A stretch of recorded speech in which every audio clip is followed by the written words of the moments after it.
이 시간 교독하실 말씀은 시편 104편 24절로 34절입니다. 순서에 맞춰 함께 고백하겠습니다.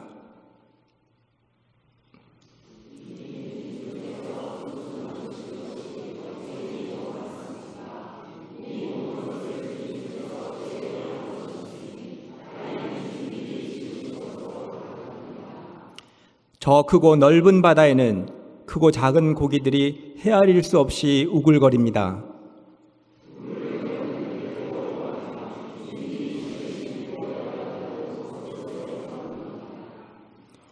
이 모든 피조물이 주님만 바라보며 때를 따라서 먹이 주시기를 기다립니다.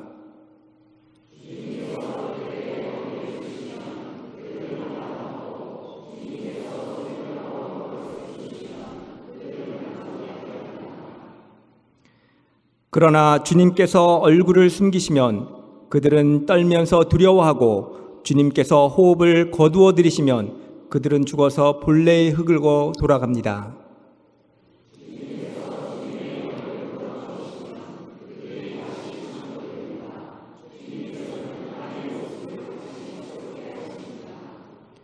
주님의 영광은 영원하여라. 주님은 친히 행하신 일로 기뻐하신다.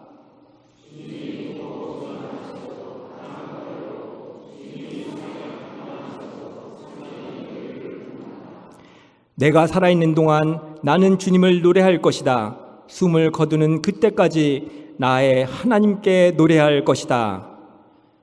내 묵상을 주님이 기꺼이 받아주시면 좋으련만 그러면 나는 주님의 품 안에서 즐겁기만 할 것이다. 아멘. 할렐루야. 자리에 앉으시기 바랍니다.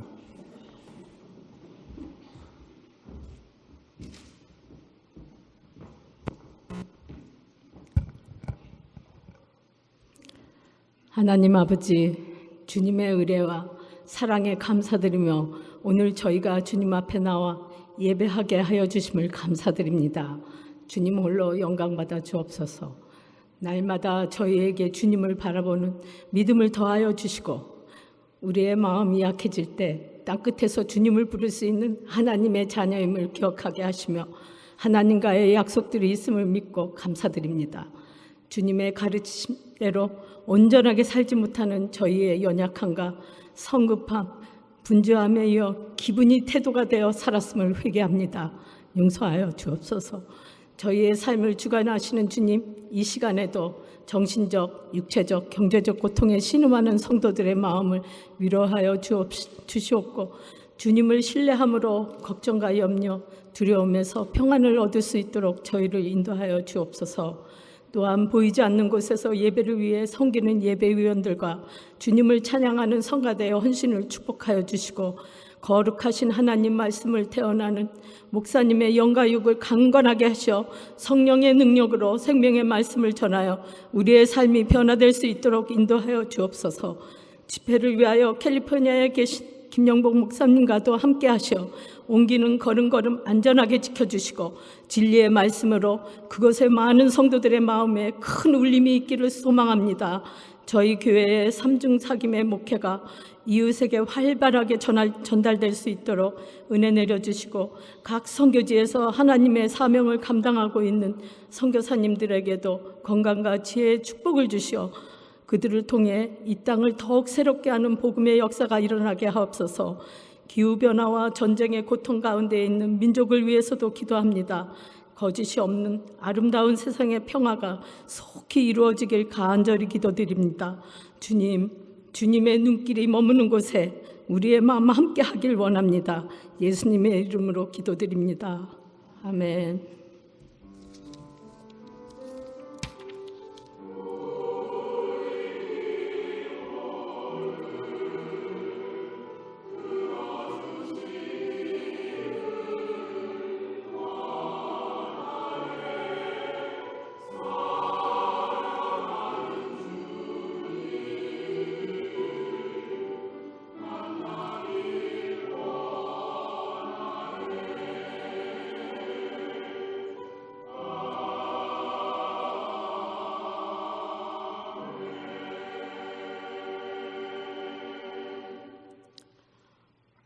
오늘 우리에게 주시는 말씀은 사도행전 9장 17절에서 20절의 말씀입니다. 그래서 아나니아가 떠나서 그 집에 들어가 사울에게 손을 얹고 형제 사울이여 그대가 오는 도중에 그대에게 나타나신 주 예수께서 나를 보내셨소. 그것은 그대가 시력을 회복하고 성령으로 충만하게 되도록 하시려는 것이요 하고 말하였다. 곧 사울의 눈에서 비늘 같은 것이 떨어져 나가고 그는 시력을 회복하였다. 그리고 그는 일어나서 세례를 받고 음식을 먹고 힘을 얻었다. 사울은 며칠 동안 다마스쿠스에 있는 제자들과 함께 지냈다. 그런 다음에 그는 곧 여러 회당에서 예수가 하나님의 아들이심을 선포하였다. 이것은 주님의 말씀입니다.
성가대에 힘차고 은혜로운 찬양 감사드립니다.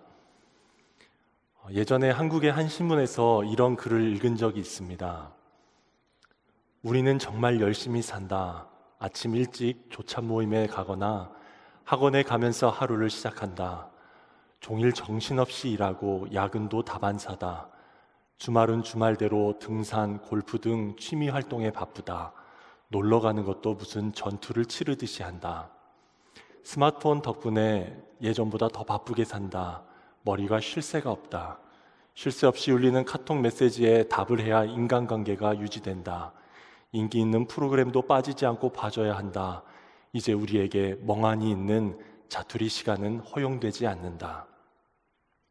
열심히 사는 한국인들의 일상을 보여주는 듯한 내용입니다. 저자가 말하려는 바는 이것이었습니다.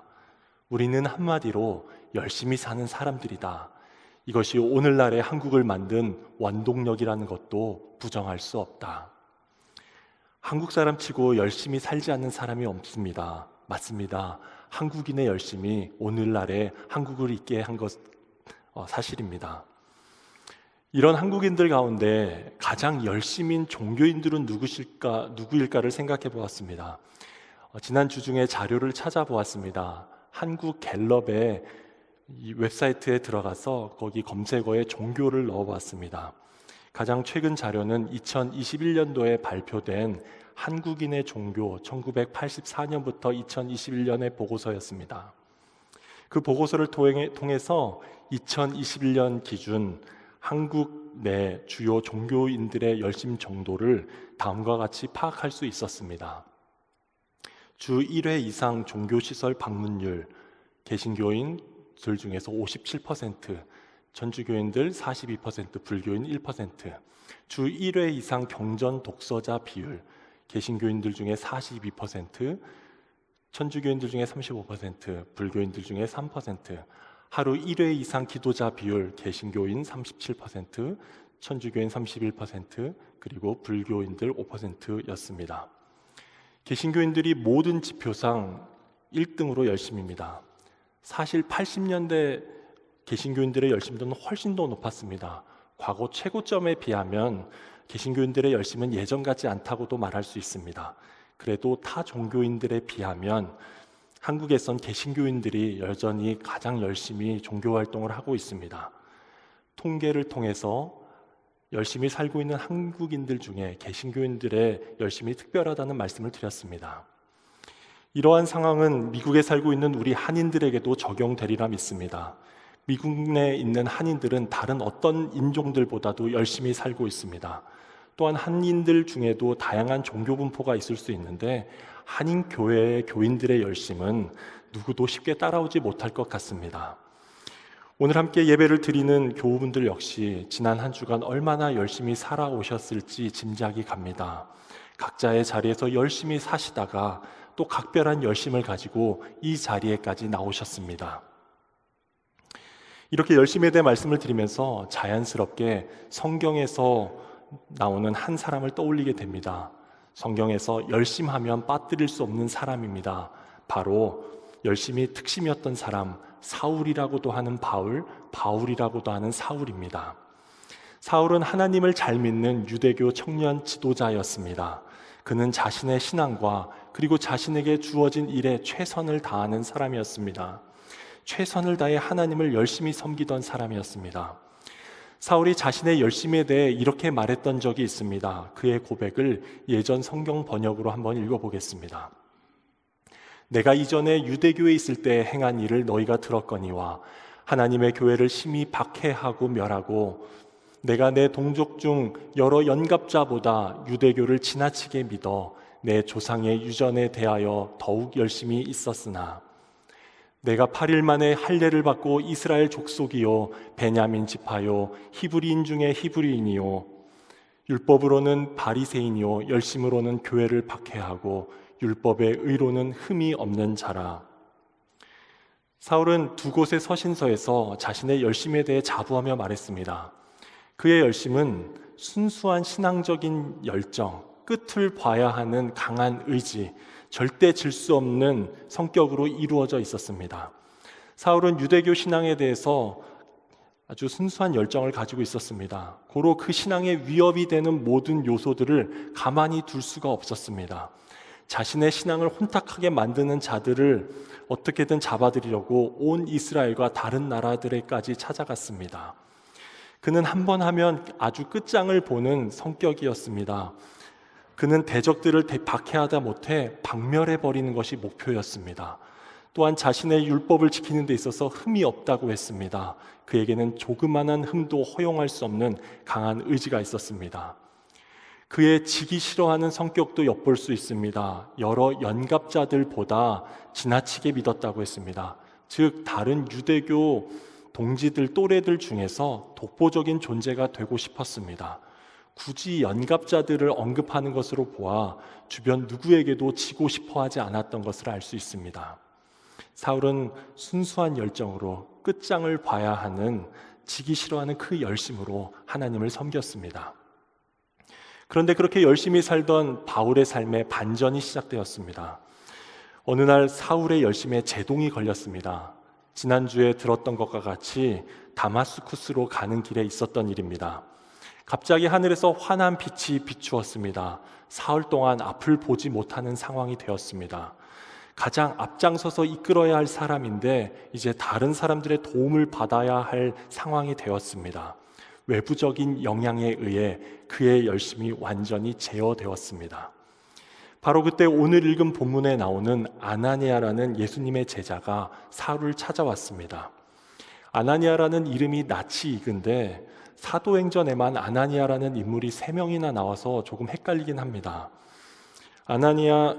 여기에 나오는 아나니아는 5장의 삽비라의 남편도 아니고 23장에 나오는 대제사장 아나니아도 아닙니다. 여기 나오는 아나니아는 다마스쿠스에 살면서 예수님의 음성을 들을 정도로 예수님과 친밀했던 또 다른 아나니아였습니다. 아나니아는 주님께서 사울을 찾아가라고 하셨을 때 처음엔 이의를 제기하며 주저했습니다. 그러나 곧 순종하고 나아갔습니다. 아나니아는 사울을 보자마자 그에게 손을 얹었습니다. 안수기도를 해준 것으로 보입니다. 아나니아는 자신을 포함한 그리스도인들을 핍박하려고 했던 그 사울을 위해 기도했습니다. 마치 자기를 죽이려고 했던 사람들을 위해 기도했던 스데반처럼, 또 원수와 같았던 사마리아인들을 위해 기도했던 베드로와 요한처럼 아나니아 역시 자신을 핍박하는 이를 위해 기도하였습니다. 이제 아나니아가 사울에게 손을 얹고 했던 말을 주목해 봅니다. 오늘의 핵심 구절입니다. 아나니아의 말에 담긴 내용이 의미심장합니다.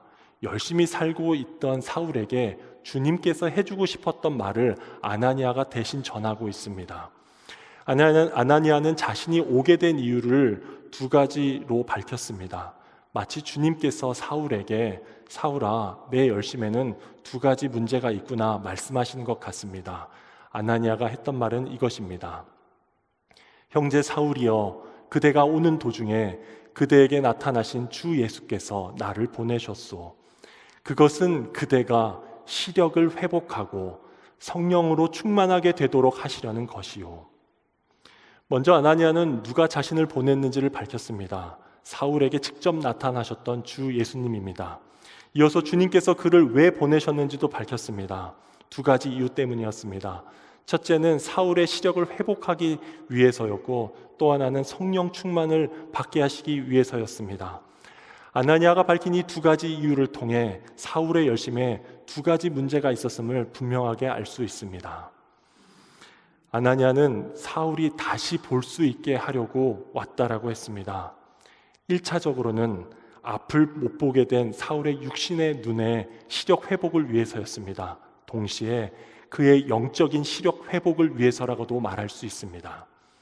다마스쿠스에서의 도상에서 있었던 일을 돌아봅니다. 하늘에서 사울에게 밝은 빛이 비춰졌을 때 사울은 눈이 보지 못하게 되었습니다.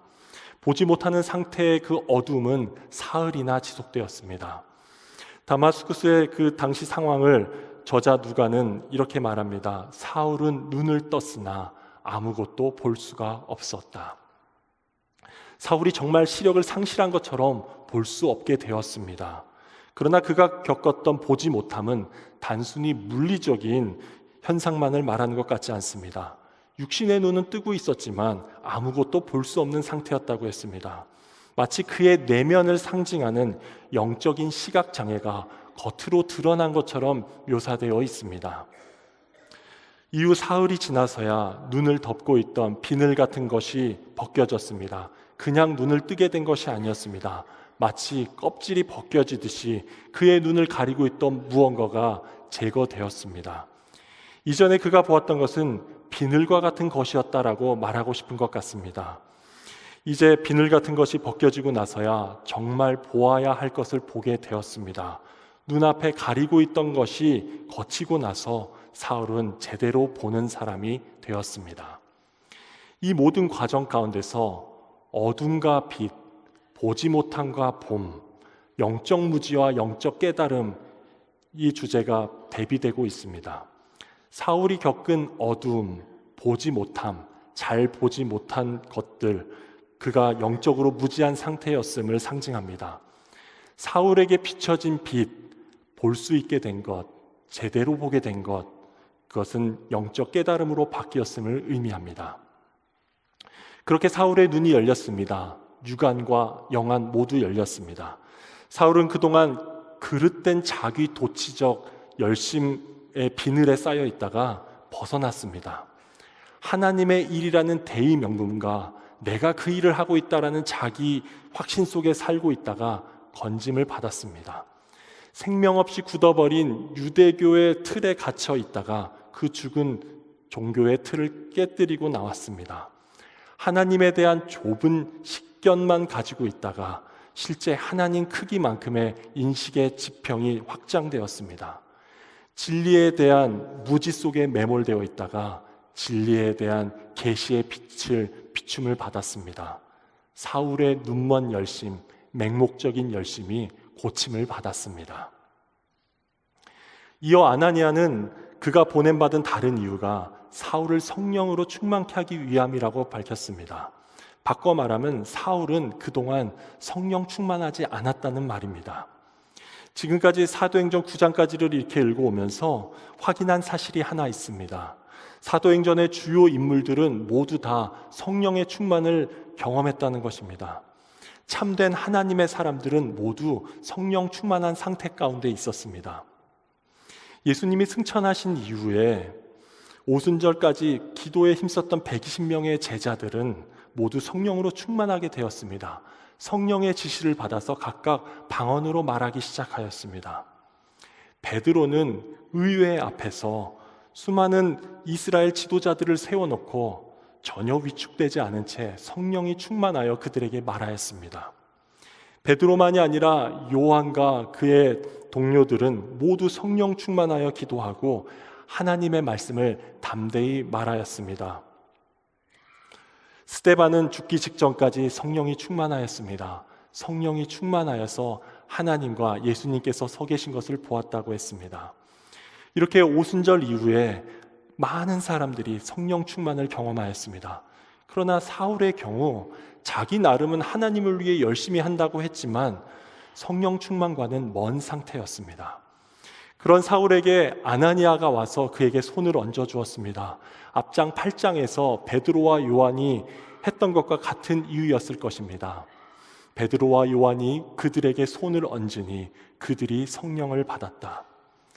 사도행전에서는 성령 충만한 사람들이 다른 이들에게 손을 얹을 때, 즉 안수했을 때 성령께서 임하곤 하셨습니다. 아나니아의 안수 이후에 곧장 사울에게 어떤 구체적인 변화가 있었는지는 기록되어 있지 않습니다. 다만 이후에도 이제 이후의 내용을 살펴볼 때 사울에게 다른 인물들에게 봤던 일들이 시작되었습니다. 바울이라고도 하는 사울이 성령으로 충만하여 말하였다. 뿐만 아니라 사울의 나중 행적들을 살펴보니 그 역시 성령으로 충만한 상태가 되었음을 확인할 수 있습니다. 그리고 바울이 그들에게 손을 얹으니 성령이 그들에게 내리셨다. 그래서 그들은 방언으로 말하고 예언을 했는데 모두 12사람쯤 되었다. 사울도 다른 사람들에게 손을 얹었을 때 성령께서 동일하게 역사하셨습니다. 사울도 성령의 사람이 되었습니다. 이제 사울이 이렇게 변화된 후에 어떻게 했냐면 놀랍게도 다시 원래 하던 대로 열심히 살았습니다. 그가 성령의 충만을 받은 후 첫 번째로 했던 일이 있습니다. 바로 곧장 다마스쿠스의 회당들에게 가서 자신이 새롭게 깨닫게 된 사실을 선포한 일이었습니다. 그런 다음에 그는 곧 여러 회당에서 예수가 하나님의 아들이심을 선포하였다.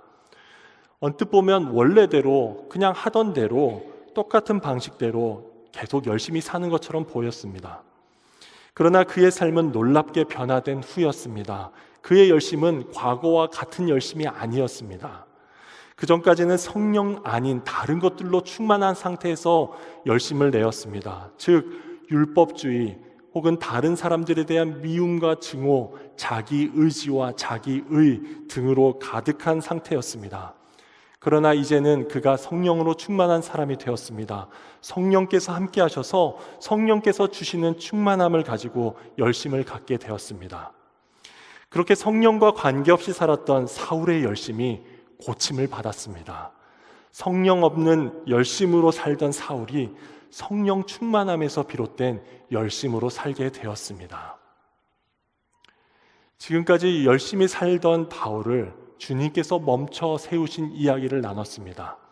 주님께서 눈이 먼 열심과 성령 없는 열심으로 달려가던 바울을 붙잡아 세우셨습니다. 그냥 멈춰 놓기만 하신 것이 아니라 그의 육신과 영혼의 눈을 열어주셨습니다. 성령으로 충만하게 하셨습니다. 그동안 하나님을 위해 열심히 살았다고 했던 이 사울은 사실 하나님 나라의 회방꾼으로 살았습니다. 그러나 이 사건 이후 그는 하나님께서 친히 택하신 그릇으로서 놀랍게 쓰임받기 시작합니다. 바로 오늘 이 시점부터 사도행전은 베드로와 같은 옛 사도들의 이야기에서 새로운 사도의 이야기로 점차 전환됩니다. 이제 주님께서 열심히 살던 이 사울을 멈춰 세우시고 눈먼 열심과 성령 없는 열심으로 살았던 그 사울을 고치신 이야기를 들으면서 현재 우리의 삶을 돌아봅니다. 설교 초반에 한국인의 열심이라는 보고서를 언급하면서 한국 개신교인들의 열심에 대해 말씀드렸습니다. 그 자료 가운데 제가 말씀드리지 않은 부분이 하나 있습니다. 조사 결과 가운데 가장 눈에 띄는, 동시에 가장 마음을 아프게 하는 부분입니다. 바로 비종교인들의 종교별 호감도입니다. 이제 많이 들으셔서 익히 아시겠지만 2021년 기준으로 비종교인들의 종교별 호감도 순위는 1위 불교, 2위 천주교, 3위 개신교입니다. 구성원들이 가장 열심히 신앙생활을 하고 있는 개신교의 호감도가 가장 낮습니다. 개신교에 대한 호감을 갖는 사람은 한국 사람 10명 중에 1명이 채 되지 않습니다. 개신교인들의 대단한 열심은 좋은 열매를 맺지 못해 왔습니다. 주님께서 이 보고서를 보시면서 한국 개신교인들의 열심을 잠시 멈춰 세우고 싶으실 것 같습니다. 우리의 삶도 마찬가지일 수 있습니다. 우리도 정말 열심히 삽니다. 끝나지 않는 집안일을 합니다. 사업과 직장을 위해 우리의 삶을 갈아넣기도 합니다. 자녀들을 위해 열심히 수고하고 이제는 손주들을 뒷바라지하기도 합니다. 애정을 담아 텃밭을 바꾸기도 하고 운동과 여가 활동에 힘을 냅니다. 또 여기저기 투자를 하기도 합니다. 어느 것 하나 대충 하는 일 없이 열심히 합니다. 그리고 게다가 교회 일도 합니다. 힘든 몸을 이끌고 찬양을 하고 봉사를 합니다. 전도도 하려고 하고 선교에 힘쓰기도 합니다.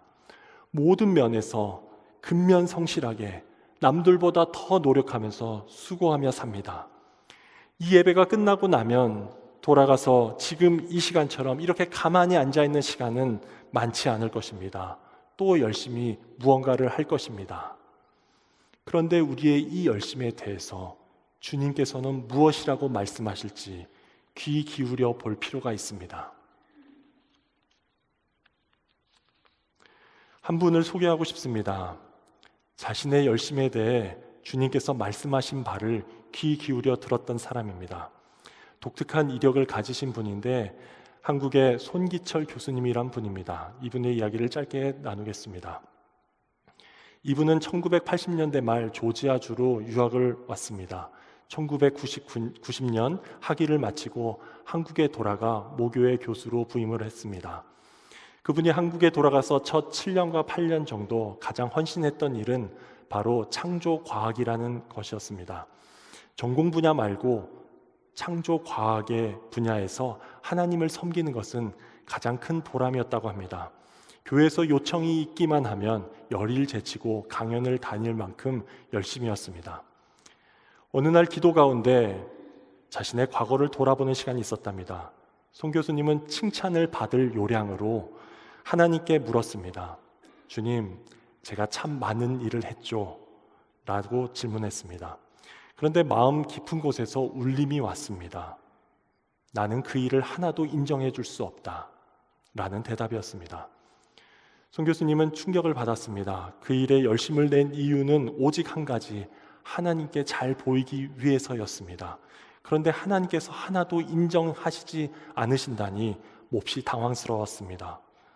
내가 유일하게 잘했다고 하나님 앞에 내세울 수 있는 것이 이것 하나뿐인데 설마 내가 잘못 들었겠지. 그는 다시 한번 여쭈어 봤습니다. 하지만 주님께서는 동일하게 대답하시는 것 같았습니다. 그는 곧바로 이유가 무엇입니까? 라고 되물었습니다. 주님의 응답입니다. 내 일이 아니라 너의 일이었기 때문이다. 너는 최선을 다했을지 모르지만 나는 구경만 했단다. 송 교수님은 그제서야 깨달았습니다. 육신의 행위로 최선을 다하는 것, 세상과 교회에서 인정을 바라는 마음으로 하는 것 모두 하나님께서는 원치 않으셨다는 사실입니다. 7, 8년간 열심히 하나님의 일을 했지만 그 열심은 소용없는 일이 된 것처럼 느꼈답니다. 이후 그분은 딱 멈춰섰습니다. 1년간 안식년을 가졌습니다. 인생의 하프타임을 가졌습니다. 그때 일생일대의 변혁이 시작되었습니다. 그분이 성령님을 만나고 성령님과 동행하기 시작하였습니다. 그때부터 성령 하나님의 인도를 받는 삶을 살기 시작했습니다. 이후 대학 교수로서 계속 훌륭한 연구 성과를 내는 것, 학회에서 영향력을 갖고 활동하는 것, 학생들을 잘 가르치는 것 모두 중요하게 여겼습니다. 그러나 그분 안에 성령님께서 오신 후 많은 점이 달라졌습니다. 학회의 꽃이라고 불리는 학회지 편집장 일을 받게 되었을 때, 또 수억 원의 연구비가 책정된 프로젝트의 총책임을 받았을 때 그는 기도부터 했습니다. 그 후로 삶에 어떤 기회가 주어질 때면 늘 기도부터였습니다. 기도한 후엔 때론 세상 눈엔 어리석은 포기라고 보일 만한 결정들도 했습니다. 즉 그분의 관점이 달라졌습니다. 성령님을 만난 후 자신의 열심을 따라서가 아니라 하나님의 뜻대로 살 수 있게 되었다고 고백했습니다. 사실 송기철 교수님에 대한 치유 사역 다양한 평가들이 있습니다. 주님의 평가는 어떠하실지 모르겠습니다. 다른 건 몰라도 적어도 초기 7, 8년간 했던 일에 대한 주님의 평가는 분명하리라 믿습니다. 그분이 성령 없이 맹목적으로 했던 일에 대해서는 주님께서는 인정하실 수 없으셨습니다. 구경하듯 보고 있으실 수밖에 없으셨습니다. 이제 자기 열심으로 점철된 7, 8년의 시간이 지나고 난 후에 잠시 멈춘 후 분명 많이 달라진 것 같이 보입니다. 그분이 성령의 역사를 경험한 후에 영적인 안목이 바뀌었습니다. 더 이상 맹목적인 자기 열심으로 살지 않게 되었습니다. 성령님과 함께하는 삶을 살게 되었습니다. 이런 일은 오늘 말씀에 나왔던 사울이나 손기철 교수님 같은 분에게만 일어나는 일이 아니라고 믿습니다. 우리 삶 가운데도 이런 변화를 기대해 봅니다. 혹시 오늘 말씀을 듣고 계신 분들 가운데 사울이 경험했던 일을 최근 나도 겪고 있는 것이 아닌가 생각하시는 분이 계실지 모릅니다.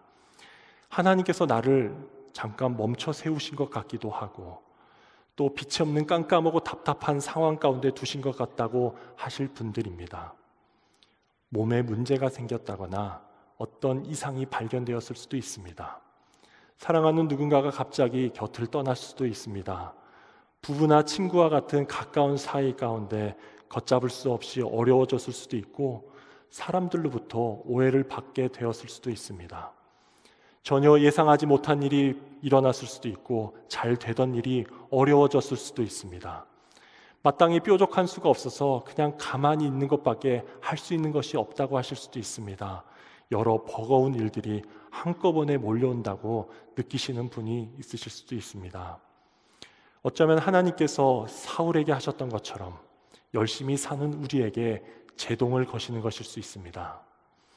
사울에게, 손 교수님에게 하셨던 것처럼 우리를 멈춰 세우시고 우리의 열심에 대해서 무언가 말씀하시고 싶으실지 모릅니다.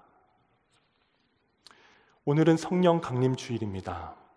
열심히 살던 사울이 강제로 멈춰섰던 것처럼, 송 교수님이 자신을 돌아봤던 것처럼 우리 역시 잠시 멈춰서 자신을 돌아보기에 매우 적합한 날입니다. 내 마음의 눈이 무엇을 바라보고 있는지, 나도 육신의 눈만 뜨고 있는지 영적 시력을 점검하기에 좋은 날입니다. 나도 분명히 열심히 살고 있는데 내 속에 무엇으로 충만하여서 이렇게 열심을 내고 있는지 확인하기에 최적의 날입니다. 예전 광고 카피 중에 열심히 일한 당신 떠나라라는 카피가 있었습니다. 오늘 설교 제목에 열심히 사는 당신 멈춰라 라고 패러디했습니다. 오해는 안 하셨으면 좋겠습니다. 열심히 사는 것 자체를 부정하고 무조건 문제 삼으려는 의도는 아닙니다. 나도 모르는 사이에 열심히 살고 있는 것 자체의 의미를 부여하고 열심 자체에 만족하는 맹목적인 열심 가운데 있는 것은 아닌지 분별하자는 말씀입니다. 내 열심이 성령 충만에서 비롯된 열심인지 아닌지, 성령님께서 주시는 열심인지를 점검하자는 말씀입니다. 아나니아를 보내셔서 사울의 시력을 회복시키시고 성령으로 충만케 하셨던 주님께서 오늘 우리에게도 그 일을 행하시기를 원하십니다. 열심히 살고 있는 우리들을 잠시 멈춰 세우시고 우리의 눈먼 열심, 성령 없는 열심을 바꾸시기를 원하십니다. 부디 오늘 이 시간 주님께서 우리 각 사람의 눈을 여시고 성령으로 새롭게 충만케 하시기를 진심으로 기도합니다. 오늘 말씀이 우리 삶 가운데 이루어지길 소망하며 함께 살아계신 성령님 날 붙드소서 이 찬양을 드리고 기도하기 원합니다. 살아계신 성령님 날 붙드소서 날 살피소서 함께 찬양하겠습니다.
오늘 말씀을 기억하며 함께 기도하겠습니다. 한 주간 열심히 살다가 주님 앞에 나왔는데 열심히 살았다는 것 밖에는 내세울 것이 없는데 주님께서 이런 우리의 열심에 대해 돌아보게 하십니다. 우리도 사울처럼 순수한 열정으로 강한 의지로 지기 싫어 열심히 살아왔는데 그 열심을 점검하게 하십니다. 열심히 살고 있다는 자부심과 자기 만족, 자기 확신과 자기 의로 가득한 열심을 다루고 싶어 하십니다. 이 시간 우리 자신에게 물어보길 원합니다. 내 열심은 어디에서 비롯된 것인가? 내가 열심히 살긴 하는데 내 열심의 동기, 내 열심의 원동력은 무엇인가? 나도 눈이 먼 것처럼 깜깜한 상태에서 봐야 할 것은 보지 못한 채 영적 무지함 가운데 살고 있진 않은가? 성찰 없는 열심을 갖고 살면서 진정 열심을 내야 할 일이 무엇인지 분별하지 못하고 살고 있진 않은가? 내 열심의 결과는 무엇인가? 한국 개신교인들처럼 가장 열심이긴 하나 좋은 열매가 없는 상태이진 않은가? 혹시 이 질문들에 대해 답하기 어렵다면 이 시간 주님께 기도해야겠습니다. 주님, 제 어둠을 밝혀주십시오. 있는지도 몰랐던 내 눈을 덮고 있던 비늘을 벗겨주십시오. 많은 활동과 자기 도취와 자기 의에 인해 닫혀있는 내 영안을 열어주십시오. 맹목적인 눈먼 열심을 고쳐주십시오. 무엇보다 성령 하나님께 간구합니다. 성령님, 나를 홀로 그냥 두지 마십시오. 나를 살피시고 붙드시고 채우시고 새롭게 하옵소서. 성령으로 충만케 하옵소서. 내 열심으로 사는데 지쳤습니다. 내 열심 말고 성령께서 주시는 능력으로 살게 하옵소서. 이 시간 함께 기도하겠습니다.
날 받으소서.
은혜로운 특송 감사합니다. 주신 은혜 감사하며 다 함께 일어나 봉헌하겠습니다.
자리에 앉으시기 바랍니다.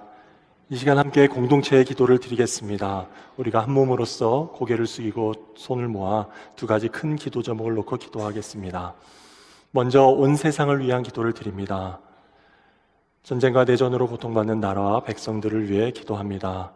러시아, 우크라이나, 또 이스라엘과 하마스 사이의 전쟁, 또 미얀마, 시리아 등지에서 계속되는 폭력과 살상을 잊지 않고 기도하겠습니다.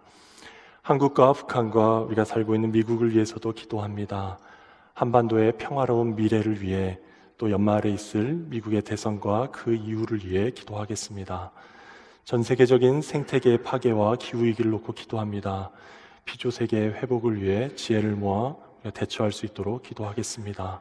이상의 전 세계 상황들을 놓고 함께 기도하겠습니다.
이제 교회를 위해 기도를 드립니다.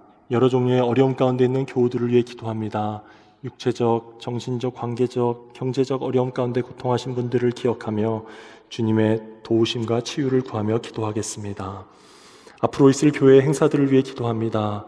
이번 달과 다음 달에 있을 청년들의 수양회와 청장년 부부 수양회, 또 차세대 여러 여름 사역들이 있습니다. 위에 함께 기도하겠습니다.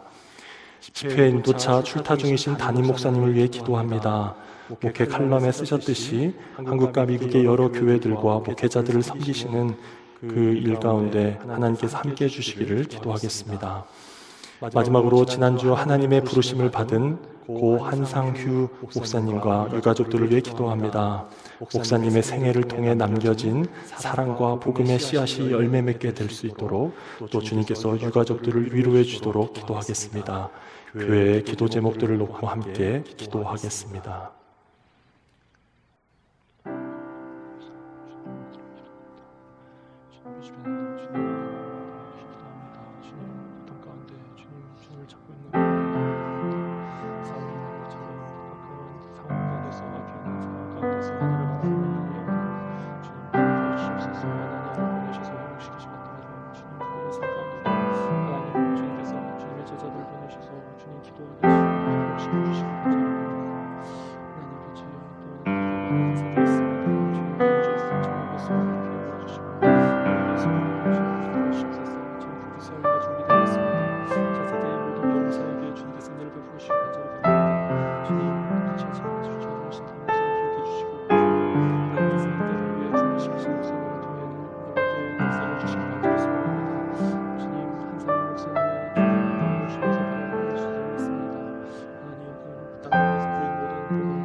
사랑해 주님, 오늘도 주님께 예배하며 한 몸으로서 함께 기도를 올립니다.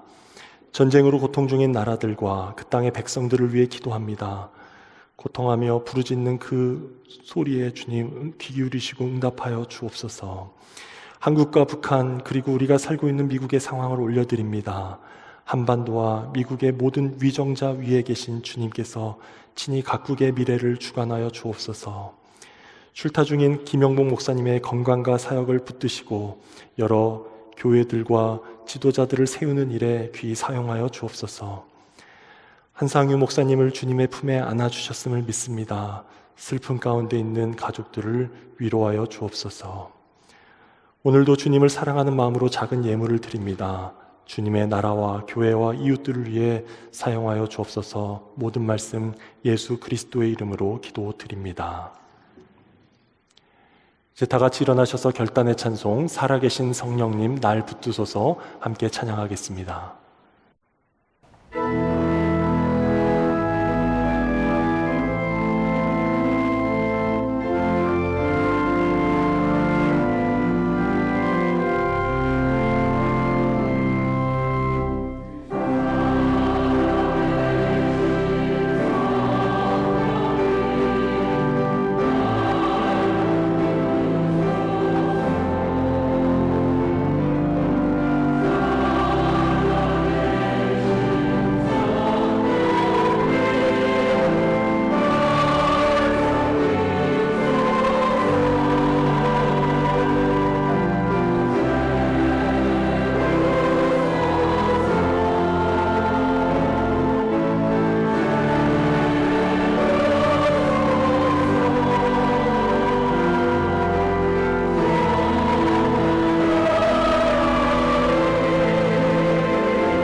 지금은 우리 주 예수 그리스도의 은혜와 아버지 하나님의 사랑과 성령의 교통하심이 맹목적인 열심에서 벗어나 성령 충만에서 비롯된 열심으로 살아가길 소망하는 모든 예배자들 머리 위에 영원토록 함께 하시기를 간절히 축원하옵나이다.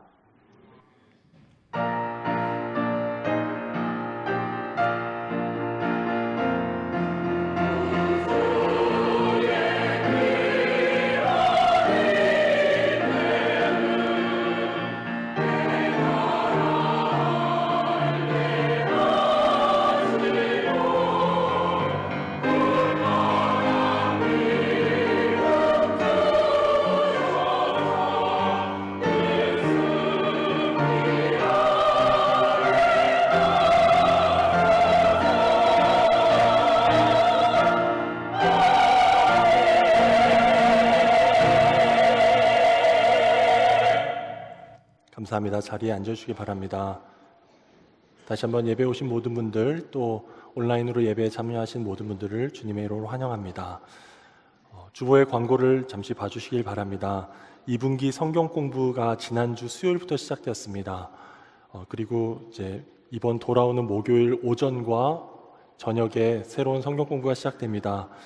지난주에 나눠드린 신청서를 보시고 신청서를 제출해 주시길 바랍니다. 수요일날 하려고 했던 성경 개관 성경 공부가 목요일로 옮겨졌음을 기억해 주시길 바랍니다.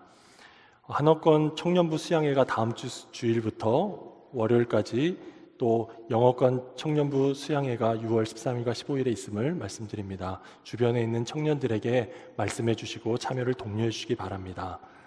라온서림이 다음 주에 오픈하니 많은 이용 바랍니다. 그리고 5월 31일까지 워싱턴 사기매 교회에 장학금 신청을 받습니다. 우리 교회 유스 예배 참여하는 학생들 중에 이번에 고등학교를 졸업하고 대학에 진학하는 학생들에게 말씀해 주셔서 장학금 신청을 할 수 있도록 해주시길 바랍니다. 차세대 사역팀에서 알려드리는 광고를 봐주시고, 또 6월 1일에 있을 브릿지 세러머니도 기억해 주시기 바랍니다. 오늘도 속기 몇 군데가 있는데 사기매들의 사진 전시회에 좀 제출을 해주시기 바랍니다. 현재까지 6개의 속에서 사진을 보내주셨다고 합니다. 모든 속회분들이 참여해 주시면 감사하겠습니다. 그리고 잠깐 말씀드렸듯이 지난 수요일 한상유 목사님께서 하나님의 부르심을 받았습니다. 고별 예배는 돌아오는 토요일 25일 오전 11시에 이곳에서 있습니다. 함께 오셔서 유가족들을 위로해 주시길 바랍니다. 담임 목사님께서는 지난 금요일부터 내일까지 캘리포니아에 있는 GOND 교회에서 집회 중이십니다. 은혜로운 집회가 될 수 있도록 계속해서 기도해 주시길 바랍니다. 광고를 마치기 전에 저희 부부 수양회에서 이렇게 홍보 영상을 하나 준비했는데 잠깐 보시고 생츄어리 부르고 마치도록 하겠습니다. 난 사랑이 지겨웠다. 그러나 이 여잔 그 사랑에 목숨을 걸었다. 사랑하는 게 뭐가 힘들어? 우리 그냥 사랑하면 되잖아.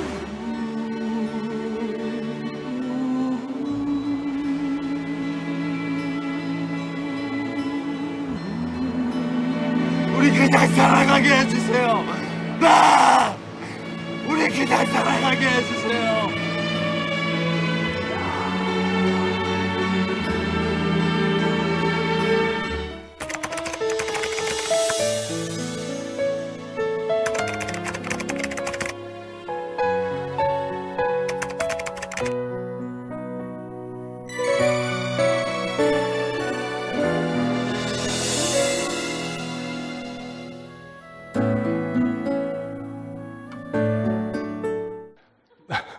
정우성과 같이 이렇게 좀 사랑을 하시기 원하시는 남편분들, 네, 아직 지금 신청률이 저조하다는 소식을 들었습니다.